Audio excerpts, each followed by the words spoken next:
Hello friends, नमस्कार। मैं नेहा सिंह, मेरे चैनल पे आप सभी का बहुत बहुत स्वागत करती हूँ। आज आपके साथ वीडियो शेयर कर रही हूँ। मैं एक्शन रिसर्च फाइल का वीडियो शेयर कर रही हूँ। ये बीएड थर्ड सेमेस्टर का टॉपिक होता है जिस पे आपको फ़ाइल बनानी होती है। तो फटाफट वीडियो को स्टार्ट करते हैं। और साथ ही आप लोगों से रिक्वेस्ट है कि जो लोग चैनल पर नए हैं, चैनल को सब्सक्राइब कर लें, बेल आइकन भी प्रेस कर लें ताकि आने वाले हर वीडियो का नोटिफिकेशन आपको मिलता रहे। तो चलिए वीडियो की तरफ चलते हैं। बीएड थर्ड सेमेस्टर में आपको एक शोध कह सकते हैं या एक्शन रिसर्च की फ़ाइल आपको बनानी होती है। तो वो कुछ इस तरीके से बनेगी। ये सबसे पहला हमारा इंडेक्स है, जिसमें इंडेक्स में हम देख लेते हैं सैद्धांतिक पक्ष। सैद्धांतिक पक्ष में हमारा क्या क्या टॉपिक आएगा? शोध का अर्थ और आशय, परिभाषा, शोध के प्रकार, क्रियात्मक अनुसंधान, परिभाषा, क्रियात्मक अनुसंधान की विशेषताएं, उद्देश्य, महत्व, क्रियात्मक अनुसंधान के पद। नेक्स्ट जो होगा हमारा व्यवहारिक पक्ष होगा। ये समस्यात्मक कथन, पृष्ठभूमि का कारण, उद्देश्य, क्रियाकलापना, निराकरण हेतु साधन, क्रिया योजना, मूल्यांकन तालिका, परिणाम, निष्कर्ष और सुझाव। ये इतनी चीज़ें हमारी इसमें आएंगी। पेज नंबर 1 पर आते हैं तो सबसे पहला जो है शोध का अर्थ। प्रकृति ने संसार को अनेक चमत्कारों से नवाजा है। मानव की सोच विविधता भरी होती है और रुचि, प्रकृति, व्यवहार, स्वभाव और योग्यता भिन्न होती है। इस प्रकार मानवीय व्यवहारों की अनिश्चित प्रकृति के कारण जब हम इसका व्यवस्थित ढंग से अध्ययन कर किसी निष्कर्ष पर आना चाहते हैं तो वहाँ पर हमें शोध का प्रयोग करना होता है। तथ्यों का अवलोकन करके कार्य कारण संबंध ज्ञात करना अनुसंधान की प्रमुख प्रक्रिया है। फिर आ जाते हैं आशय। शोध शब्द अंग्रेजी के रिसर्च का हिंदी अनुवाद है। यह दो शब्दों से मिलकर बना है, री एवं सर्च। री का अर्थ होता है पुनः और सर्च का अर्थ होता है खोज, अर्थात रिसर्च का अर्थ है पुनः खोज। तो पेज नंबर 2 जो है हमारा, उसमें परिभाषा पर आ जाते हैं। तो रेडमैन और मोरी ने परिभाषा दी है कि अपनी किताब द रिमेन्यू ऑफ रिसर्च में शोध का अर्थ स्पष्ट करते हुए लिखा है कि नवीन ज्ञान के प्राप्ति के व्यवस्थित प्रयत्न को हम शोध कहते हैं। नेक्स्ट जो है वो advance learner dictionary of court English के अनुसार किसी भी ज्ञान की शाखा में नवीन तथ्यों की खोज के लिए सावधानी पूर्वक किए गए अन्वेषण या जांच पड़ताल को शोध की संज्ञा दी जाती है। तो ये दो डेफिनेशंस हो गई हमारी, दो लोगों की परिभाषा हो गई शोध को लेकर के कि शोध क्या होता है, किसे कहते हैं, किस प्रकार से है।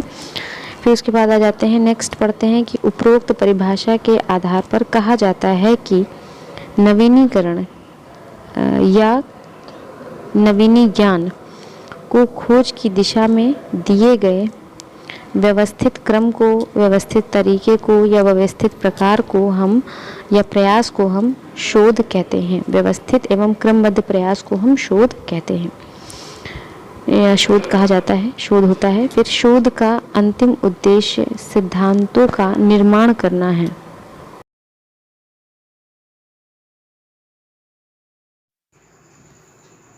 मनुष्य के जीवन में आने वाली समस्याओं के निदान में भी शोध ही आगे आता है।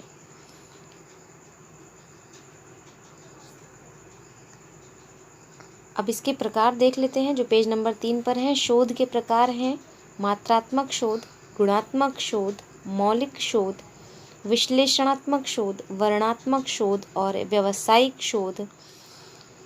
इसके आगे है निदानात्मक शोध और क्रियात्मक शोध।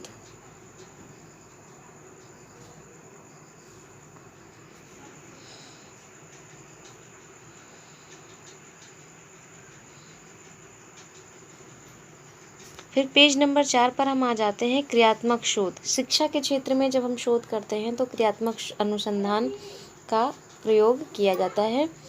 क्रियात्मक अनुसंधान कक्षा कक्ष की विभिन्न स्थितियों की समस्याओं का हल खोजने निदानात्मक मूल्यांकन और उपचारात्मक उपाय करने की दृष्टि से अत्यंत महत्वपूर्ण है, उपयोगी एवं सार्थक सिद्ध होता है। निसंदेह शिक्षा में क्रियात्मक अनुसंधान का लक्ष्य नवीन शैक्षिक ज्ञान की खोज है, जो उसे समस्याओं को हल करने हेतु अनुसंधान शिक्षा के क्षेत्र में उत्पन्न होने वाली विभिन्न समस्याओं के निदान एवं उपचार में पर्याप्त सीमा तक उपयुक्त एवं कारगर सिद्ध होता है। क्रियात्मक अनुसंधान का अभिप्राय उन अनुसंधानों से है जिसका प्रमुख उद्देश्य शिक्षण संस्थानों की व्यावहारिक समस्याओं का हल खोजना है। शिक्षण के क्षेत्र में अब तक का मौलिक अनुसंधान एवं व्यावहारिक अनुसंधान होते आए हैं। शिक्षण के क्षेत्र में मौलिक एवं व्यावहारिक अनुसंधान का उपयोग होता आया है। उसके बाद अगले पेज नंबर 5 पर क्रियात्मक अनुसंधान की परिभाषा। मौलिक के अनुसार शिक्षा में क्रियात्मक अनुसंधान से अभिप्राय तात्कालिक समस्या के हल के लिए समस्या के समाधान पर किए जाने वाले अनुसंधान कार्य से है। कार्टर वी गुड के अनुसार क्रियात्मक अनुसंधान शिक्षकों, निरीक्षकों एवं प्रशासकों द्वारा अपने निर्णय व कार्यों में गुणात्मक सुधार किए जाने वाले अनुसंधान हैं। उपरोक्त परिभाषा के आधार पर हम कहते हैं कि किसी भी व्यवस्था को भली प्रकार से संचालन के लिए उसके सदस्य ही उत्तरदायी होते हैं। उनके समक्ष समस्याएं आती हैं। सदस्य ही उत्तरदायी होते हैं, इसके समक्ष समस्याएं आती हैं, उनके समक्ष समस्याएं आती हैं। उसकी गहनता को कार्यकर्ता ही भली प्रकार से समझ सकता है। कार्यकर्ताओं द्वारा स्वयं की कार्य प्रणाली की समस्या का चयन करने, उसका वैज्ञानिक ढंग से अध्ययन करने एवं समाधान ढूंढकर वर्तमान क्रिया में सुधार करने की प्रक्रिया को क्रियात्मक अनुसंधान कहते हैं। यानी कि जो भी उसमें कार्य करने वाला पर्सन होता है वो कार्य प्रणाली में होने वाली समस्याओं का चयन करता है और उसका वैज्ञानिक ढंग से अध्ययन करके उसका सुधार करता है। तो यही प्रक्रिया जो होती है वो क्रियात्मक अनुसंधान प्रक्रिया कहलाती है। आगे चलते हैं तो क्रियात्मक अनुसंधान की विशेषताएं पेज नंबर 6 पर है। क्रियात्मक अनुसंधान में विद्यालय की समस्याओं को विधिपूर्वक अध्ययन होता है। यानी कि जो विद्यालय में समस्याएं होती हैं उनका बहुत ही अच्छे से अध्ययन किया जाता है, सिस्टमैटिक तरीके से। इसके अनुसंधानकर्ता विद्यालय के शिक्षक, प्रधानाध्यापक, प्रबंधक और निरीक्षक भी होते हैं। यानी कि जो इसमें अनुसंधान करने वाले होते हैं वो शिक्षक होते हैं, विद्यालय के प्रबंधक होते हैं और प्रधानाध्यापक होते हैं और निरीक्षक होते हैं। ये सब लोग मिलकर के इसका अनुसंधान करते हैं। क्रियात्मक अनुसंधान की विशेषता क्रियात्मक अनुसंधान में शिक्षा के क्षेत्र में आने वाली विभिन्न प्रकार की दैनिक समस्याओं की खोज की जाती है। क्रियात्मक अनुसंधान शैक्षिक समस्याओं का वैज्ञानिक, वस्तुनिष्ठ, प्रमाणित तथा उपयोगी हल प्रस्तुत करता है। क्रियात्मक अनुसंधान का क्षेत्र स्थानीय परिवेश तक सीमित नहीं है। यह क्रियात्मक अनुसंधान करने वाले शिक्षक के दैनिक कार्यों का एक अभिन्न अंग होता है। शिक्षक सदैव अपनी दैनिक समस्याओं को सुलझाने के लिए यह अनुसंधान करता है। यानी कि शिक्षक के साथ जो भी डेली की समस्याएं होती हैं उन प्रॉब्लम्स को सॉल्व करने के लिए वो क्रियात्मक अनुसंधान का उपयोग करता है। ये हो गया हमारा पेज नंबर 6। पेज नंबर 7 पे आ जाते हैं तो क्रियात्मक अनुसंधान के उद्देश्य। अब इसके उद्देश्य क्या होंगे?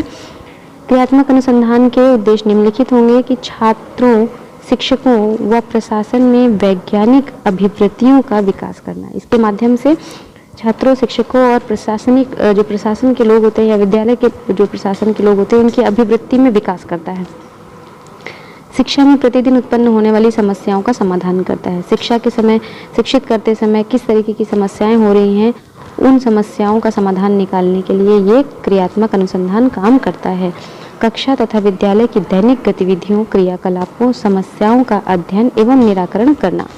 इसका उद्देश्य है कि डेली कक्षा में जो गतिविधियों में जो समस्याएं आ रही हैं, जो वर्क में विद्यालय एवं कक्षा की कार्य परिस्थितियों में सुधार लाना, शिक्षकों को अपने उत्तरदायित्वों के प्रति जागरूक व संवेदनशील बनाना, शिक्षकों व प्राचार्य को कक्षा में विद्यालय की समस्याओं के प्रति सोचने के अनुसार अग्रसित करना, यानी कि जो समस्याएं हो रही हैं इग्नोर ना करें, अगर वो समस्याएं हो रही तो उनको देखें, उनको खोजें भी नहीं, उनका हल निकालें, तो ये उसके लिए उनको आगे बढ़ाने का काम करता है।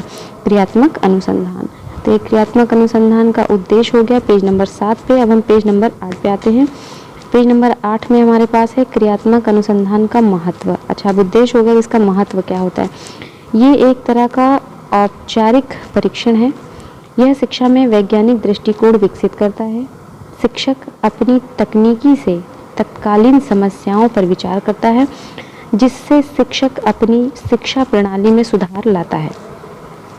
तो इसको करने के बाद शिक्षक अपनी शिक्षा प्रणाली में सुधार लाता है, ताकि उसको इससे पता चलता है कि क्या प्रॉब्लम हो रही है, कहाँ कमी हो रही है क्रियात्मक अनुसंधान के अंतर्गत, तो वो उसमें सुधार लाता है। ये इसका महत्व है। ये विद्यालय के प्रशासन में सुधार और परिवर्तन लाने का भी साधन है। विद्यालय में जनतांत्रिक मूल्य विकसित करने में सहायक सिद्ध होता है, यानी विद्यालय में जनतांत्रिक मूल्यों को बढ़ाने में, उसे विकसित करने में भी इसका एक बहुत बड़ा उपयोग है, बहुत बड़ा सहयोग है। यह विद्यालय की प्रगति में सहायक होता है, विद्यालय को आगे पढ़ने में सहायता करता है। अनुसंधान, ये हमारा क्रियात्मक अनुसंधान, यह बौद्धिक संतुष्टि प्रदान करता है। इसकी सहायता से पाठ्यक्रम का विकास और अनुशासन इसकी सहायता से पाठ्यक्रम का विकास और अनुशासनहीनता तथा किशोर अपराध जैसी समस्याओं से छुटकारा पाया जा सकता है। यानी कि ये क्रियात्मक अनुसंधान का महत्व जो है वो है कि इसके माध्यम से आप शिक्षक और शिक्षार्थी दोनों की समस्याओं का समाधान निकलता है। इसके अंतर्गत अनुशासनहीनता नहीं होगी और किशोरों में अपराध की प्रवृत्ति जो होती है वो नहीं होगी, उससे छुटकारा पाने में यह अनुसंधान सहायक होता है। आगे चलते हैं तो पेज नंबर 9 पे है क्रियात्मक अनुसंधान के पद। क्रियात्मक अनुसंधान के कुछ पद हैं जिनको हम इस तरीके से देख लेते हैं कि इनमें क्या क्या होगा। अनुसंधानकर्ता का नाम फिल करना होगा आपको। सबसे पहले समस्या, फिर उसके बाद अनुसंधानकर्ता का नाम, समस्या की पृष्ठभूमि, समस्या के संभावित कारक, समस्या के उद्देश्य और क्रिया परिकल्पना, निराकरण हेतु प्रयुक्त साधन और क्रिया योजना। ये इतनी चीज़ें हमको इसमें लिखनी है। फिर आगे है मूल्यांकन। मूल्यांकन के बाद हमारा निष्कर्ष एवं सुझाव। तो ये इतनी चीज़ें हमारी आएंगी इसके अंतर्गत। फिर आगे बढ़ते हैं हम अगले पेज पर, पेज नंबर 10 पर। तो सबसे पहले हम इसका व्यवहारिक पक्ष देख लेते हैं। क्रियात्मक अनुसंधान परियोजना प्रारूप, समस्यात्मक कथन की समस्यात्मक सिचुएशन क्या है उसके बारे में हमें लिखना है। कक्षा 6 के छात्रों की विज्ञान विषय में रुचि ना होना, ये एक समस्या है कक्षा के अंदर। फिर अनुसंधानकर्ता, यानी आपको अपना नाम लिखना है, अपनी क्लास लिखना है, अपने कॉलेज का नाम लिखना है। ये इतनी चीज़ें आपको यहाँ पर लिखनी होगी। फिर आगे आ जाते हैं तो समस्या की पृष्ठभूमि। समस्या की पृष्ठभूमि की आखिर समस्या क्या है उसको हम यहाँ पर देखते हैं कि शिक्षण के दौरान मैंने पाठ योजना बनाकर कक्षा 6 के विद्यार्थियों को पढ़ाया तो मुझे यह अनुभव हुआ कि कुछ विद्यार्थियों की विज्ञान विषय में रुचि नहीं है। विद्यार्थियों में रुचि नहीं है, ये एक समस्या है और हम इसे समझाएंगे, समाधान करेंगे क्रियात्मक अनुसंधान के द्वारा। इसके कारणों का पता लगाने हेतु वह समस्या का निवारण करने के लिए समस्या का चयन किया है। तो ये हो गई आपकी समस्या की पृष्ठभूमि, यानी कि समस्या क्या समस्या है, आपको समस्या क्यों फेस हुई, आपको इसके अंतर्गत लिखना है समस्या की पृष्ठभूमि में। आगे चलते हैं तो समस्या के संभावित कारण। अच्छा, अब समस्या हुई है तो समस्या का कारण भी कुछ होगा। भाई रुचि नहीं हो रही है बच्चों की, तो क्यों रुचि नहीं हो रही है विज्ञान में, विषय विज्ञान में कक्षा 6 के बच्चों की। तो यहाँ पे हम देख लेते हैं कि क्या क्या रीज़न हो सकता है जिससे बच्चों का विज्ञान विषय में रुचि कम है या रुचि बिल्कुल ही नहीं है, उनको समझ नहीं आ रहा है क्या चीज़ें, हम यहाँ पर देखते हैं। तो इसमें बताया है कि वातावरण अनुकूल ना होना, यानी कि कक्षा का वातावरण विद्यार्थियों के लिए अनुकूल नहीं है, शायद इस वजह से बच्चे विज्ञान के जो विषय है उसमें रुचि नहीं ले रहे हैं। फिर श्रवण शक्ति कमज़ोर होना, बच्चे हो सकता है श्रवण शक्ति अच्छी ना हो।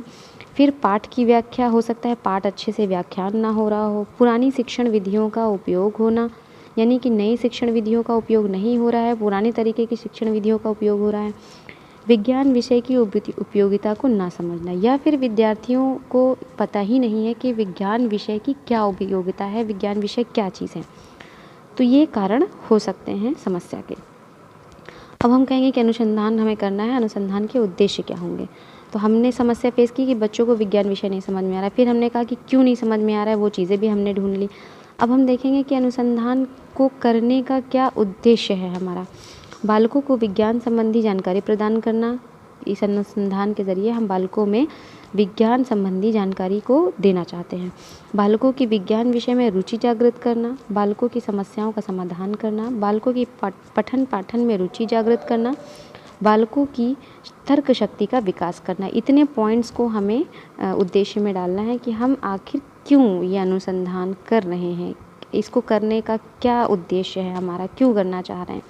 हम बालकों की समस्या का समाधान करेंगे, विषय में उसकी रुचि बढ़ाएंगे, उसके पठन पाठन की रुचि को जागृत करेंगे और उसकी तर्क शक्ति का भी विकास करेंगे इस अनुसंधान के माध्यम से। फिर क्रिया परिकल्पना, विषय की उपयोगिता को बताकर छात्र में रुचि उत्पन्न करने का प्रयास किया जा सकता है। क्रिया परिकल्पना यानी कि अब हमें सोचना है कि हम ऐसा क्या करेंगे कि बच्चे इस समस्या का हल हमें मिले। तो सबसे पहले कि विषय की उपयोगिता को बताकर छात्रों में रुचि उत्पन्न करने का प्रयास करेंगे। शिक्षण अधिगम प्रक्रिया में छात्रों की सहभागिता करेंगे, यानी कि ये दो चीज़ें हम करेंगे, उसके बारे में बताएंगे, विज्ञान के बारे में बच्चों में रुचि जागृत करेंगे। फिर बढ़ाकर अवधान की समस्या का समाधान किया जा सकता है। विज्ञान विषय को विभिन्न क्रियाकलापों द्वारा पढ़ाया जाए तो बच्चों में पाठ के प्रति रुचि बढ़ाई जा सकती है। यानी कि विज्ञान है तो जाहिर सी बात है कि उसमें कुछ नए नए एक्सपेरिमेंट या कुछ ऐसी चीज़ें हमें दिखाना होगा जिससे बच्चों में उसके प्रति रुचि हो। फिर उसके बाद आ जाता है ऑडियो विजुअल के द्वारा पाठ को समझाकर अवधान की समस्या का हल किया जा सके। यानी कि एक माध्यम ये भी है कि बच्चों को हो सकता है हमारा पढ़ाना ना समझ में आ रहा हो, तो हम उन्हें ऑडियो और वीडियो के माध्यम से इस पाठ को समझाएं या इस विषय को समझाएं ताकि इस समस्या का हल निकाला जा सके। फिर निराकरण हेतु साधन। अच्छा, अब हमने उद्देश्य भी देख लिया, हमने समस्या भी देख ली, हमने उसका रीज़न भी देख लिया, हम उसको कैसे सही करेंगे हमने ये भी देख लिया। अब हम ये देखेंगे कि किस माध्यम से हम उसको सही करेंगे। निराकरण हेतु साधन, किन चीज़ों का इस्तेमाल करके हम उसको प्रॉब्लम को सॉल्व करेंगे। तो मौखिक वार्तालाप यानी बातचीत के द्वारा, साक्षात्कार यानी कि हम इंट्रोडक्शन कर सकते हैं, समझा सकते हैं, बातचीत कर सकते हैं, अवलोकन प्रदान करके, प्रदत्त है कुछ हल्का सा ब्लर है, अवलोकन यानी कि चीज़ें दिखा करके, प्रश्नावली प्रश्नोत्तर के माध्यम से, चित्र दिखाकर पूछना, चित्रों के माध्यम से चित्र दिखा करके कि ये विज्ञान के विषय से संबंधित चित्रों को दिखाकर, फिर एक्टिविटी के द्वारा यानी कि कोई क्रियाकलाप ऐसा करें जिससे बच्चों में रुचि जागृत हो। फिर ऑडियो और वीडियो के माध्यम से यानी कि वीडियो चलचित्र द्वारा और ऑडियो यानी कि सुनने के यंत्र या जो कैसेट्स वगैरह होते हैं उनके माध्यम से हम बच्चों में इस चीज़ को रख सकते हैं। फिर क्रिया योजना में आ जाते हैं। क्रिया योजना, अब हमने ये करना है कि उद्देश्य मिल गया, हर चीज़ मिल गई हमको, अब हम ये सोचेंगे कि अब हम इस काम को करेंगे कैसे, हमें उसकी योजना बनानी है। ठीक है, तो हम यहाँ पे करते हैं कि शिक्षक ने कक्षा में विज्ञान की विषय वस्तु में दैनिक जीवन के वार्तालाप द्वारा छात्रों से बात की, यह जानने की कोशिश की छात्रों में कौन सी समस्या है। तो योजना में हमें बनाना है कि हम क्लास में गए, फिर क्लास में हमने बच्चों से पूछा, भाई आखिर आपको क्यों नहीं समझ में आ रहा है, क्या ये चीज़ समझ में नहीं आ रही है, क्या मेरे पढ़ाने का ढंग नहीं समझ में आ रहा है, या आपको विषय अच्छा ही नहीं लग रहा है। ये चीज़ हमने बच्चों से बात करने के ज़रिए पूछा। शिक्षण के दौरान यह पता चला कि विद्यार्थियों में विज्ञान विषय में रुचि नहीं है। अच्छा, बात उससे फिर शिक्षण जब पढ़ाने लगे तो पढ़ाने में ये पता चला कि भाई विज्ञान की रुचि ही नहीं है बच्चों को, वो पढ़ना ही नहीं चाहते, उनको इंटरेस्ट ही नहीं है विषय पढ़ने में। फिर क्योंकि उन्हें बेसिक कॉन्सेप्ट क्लियर नहीं है। अच्छा भाई, अब जैसे कि अब हमने कहा कि हमें दाल चावल खाना है तो खाना है, मगर हमें बेसिक चीज़ें नहीं पता है कि दाल चावल बनाना भी है और बनाने से पहले उसे बीनना भी है, उसे धोना भी है। तो बेसिक चीज़ें, बेसिक कॉन्सेप्ट उनको नहीं क्लियर है कि विज्ञान क्या है, हम क्यों पढ़े विज्ञान, भाई क्या चीज़ है, क्यों पढ़े। उनको जब बेसिक चीज़ें पता ही नहीं होंगी तो वो क्यों रुचि लेंगे। पता चला कि भाई उनकी रुचि इस कारण से नहीं है क्योंकि उनको बेसिक चीज़ें नहीं पता है। फिर उनकी इस समस्या को हल करने का प्रयास किया गया। विभिन्न एक्टिविटी के द्वारा उन्हें बेसिक कॉन्सेप्ट क्लियर किया गया। अलग अलग तरीके की गतिविधियाँ, क्रियाकलाप करके, एक्टिविटीज़ करके हमने उन्हें बेसिक चीज़ों को बताया, बेसिक चीज़ों से अवगत कराया और फिर उसके बाद हल निकाला। फिर छात्र सहभागिता में वृद्धि करना। अच्छा, अकेले हमारे करने से भी नहीं होगा, छात्रों की भी सहभागिता होनी चाहिए, ठीक है। तो अनुसंधानकर्ता द्वारा नवीन व रुचिपूर्ण विधियों व तकनीकों का प्रयोग करना। शिक्षण अधिगम द्वारा छात्रों को शिक्षा प्रदान करना तथा उन्हें अधिक से अधिक सहभागिता का अवसर प्रदान करना। अगर अकेले हम ही बोलते रहेंगे तो उनको वैसे भी कुछ नहीं समझ में आएगा, तो हमें उनको भी अवसर देना है ताकि वो भी इसमें सहभाग करें और इस चीज़ को समझें। फिर उसके बाद अगले पॉइंट पे आ जाते हैं। तो पेज नंबर 14 पे हमें विभिन्न चित्रों के प्रयोग द्वारा हमने उनको बताया कि विज्ञान विषय के विभिन्न बेसिक कॉन्सेप्ट व सूत्रों को अलग अलग चित्रों द्वारा प्रदर्शित कर शिक्षण अधिगम प्रक्रिया को रुचिकर बनाया। यानी कि हमने शिक्षण की प्रक्रिया को बेसिक चीज़ों को ले करके अलग अलग चित्रों से, अलग अलग एक्टिविटीज़ से रोचक बनाया, रुचिकर बनाया, ताकि बच्चे उसको एंजॉय करें और उसमें उनकी रुचि बढ़े। फिर आधुनिक शिक्षण विधियों का भी उपयोग किया हमने। अनुसंधानकर्ता द्वारा स्मार्ट क्लास का उपयोग करके छात्रों को विज्ञान विषय समझाना ताकि छात्रों की विज्ञान विषय में रुचि बढ़ सके। तो हमने फिर जो छात्र को हमने समझाने के लिए क्या किया, हमने स्मार्ट क्लास का इस्तेमाल किया, कंप्यूटर का इस्तेमाल किया, प्रोजेक्टर का इस्तेमाल किया और उन पर चित्र चलाए, वीडियोस चलाए, ताकि बच्चों में उनके विज्ञान के प्रति रुचि बढ़े, उन्हें विज्ञान समझ में आए तथा शिक्षण अधिगम प्रक्रिया को आसान बनाया जा सके।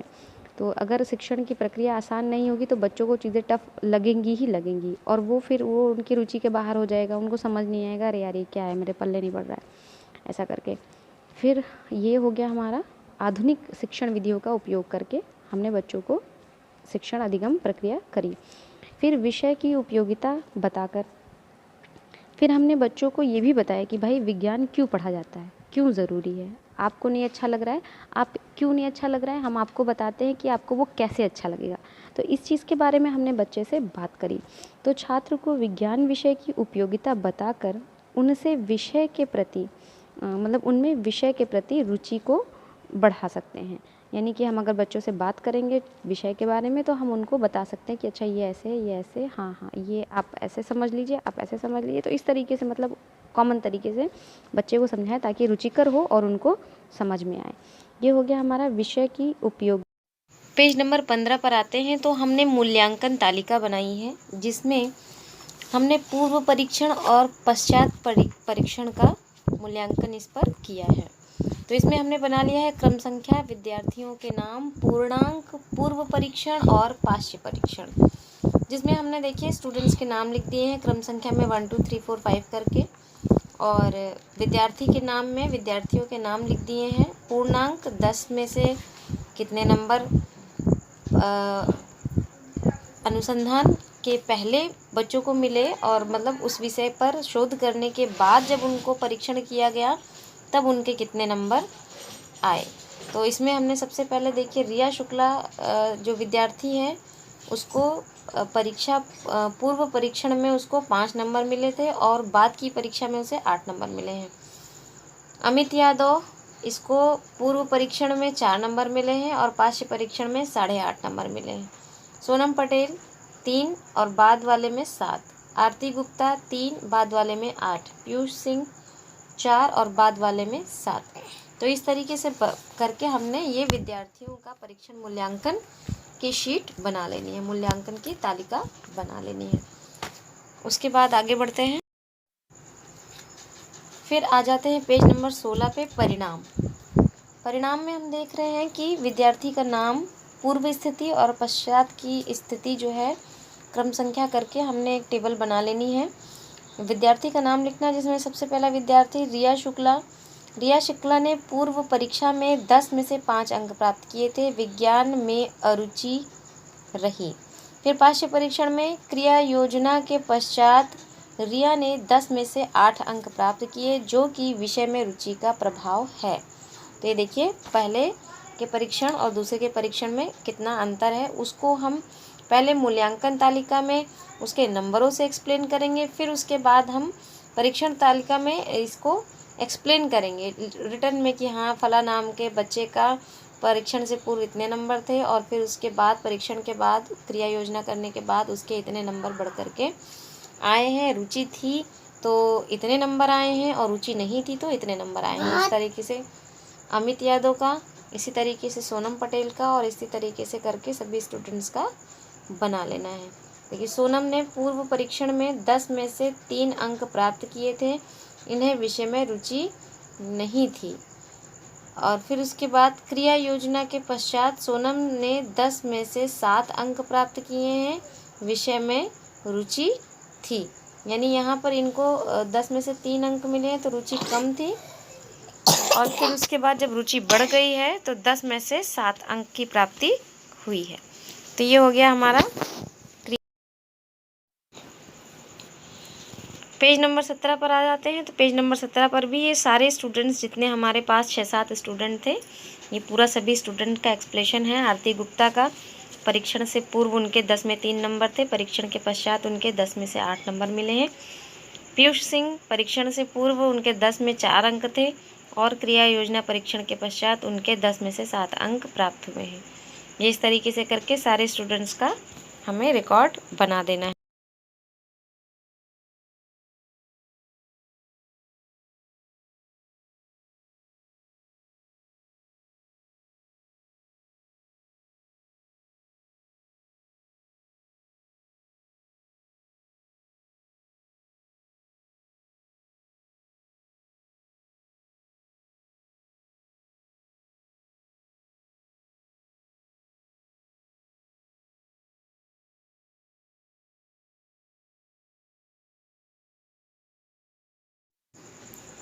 फिर आ जाते हैं निष्कर्ष।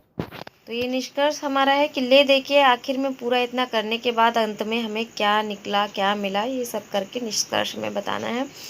उपरोक्त कथन से यह स्पष्ट होता है कि समस्या कोई भी हो सकती है, कैसी भी हो सकती है, उसका समाधान किया जा सकता है। इस अनुसंधान से यह ज्ञात हुआ है कि विज्ञान विषय में अवधान रुचि की समस्या प्राचीन विधि से शिक्षण के कारण थी। शिक्षण विधि को परिवर्तित करके आधुनिक शिक्षण विधियों का प्रयोग करके इस समस्या का समाधान किया गया है। ये इसका निष्कर्ष निकला है। अब हम इसमें सुझाव अगर देना चाहते हैं कि इसमें हम और क्या कर सकते थे, कितना बेहतर कर सकते थे, क्या करना चाहिए, वो हम सुझाव के माध्यम से दे सकते हैं। तो आधुनिक शिक्षण विधियों का प्रयोग कर विषय की समस्याओं को दूर किया जा सकता है। विज्ञान विषय की समस्याओं को आधुनिक शिक्षण विधि द्वारा दूर किया जा सकता है।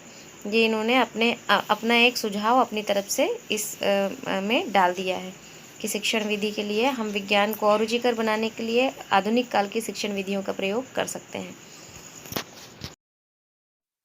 फ्रेंड्स, ये था आज का वीडियो। उम्मीद है आप लोगों के लिए यूज़फुल होगा। ज़्यादा से ज़्यादा शेयर करिए, लाइक करिए, कमेंट करके बताइए अगर आपको किसी टॉपिक पर वीडियो चाहिए। मैं पूरी कोशिश करूँगी कि आपको वीडियो प्रोवाइड करा सकूँ। अभी बहुत जल्दी आप लोगों को बीएड 3rd सेमेस्टर वालों को लेसन प्लान की फ़ाइल वगैरह भी मैं पूरी कोशिश करूँगी कि मैं प्रोवाइड करा दूँ। और कमेंट करके ज़रूर बताइए कि आप लोग किस किस डिस्ट्रिक्ट से मेरे वीडियो को देखते हैं और आपको बेनिफिट मिल रहा है। आप लोगों के कमेंट पढ़कर अच्छा लगता है कि हाँ मेरी मेहनत रंग ला रही है, आप लोगों के लिए मेरे वीडियो यूज़फुल हो रहे हैं। सो प्लीज़ कमेंट ज़रूर किया करिए, एक लाइक तो बनता ही है और शेयर भी फटाफट से कर दिया करिए। मिलेंगे अगले वीडियो में, तब तक के लिए नमस्कार। मेरे छोटे बेटे की तबीयत थोड़ी सी ख़राब है, फिर भी मैंने आप लोगों के लिए वीडियो बनाया है। ज़्यादा से ज़्यादा शेयर करिए, लाइक करिए, कमेंट करिए।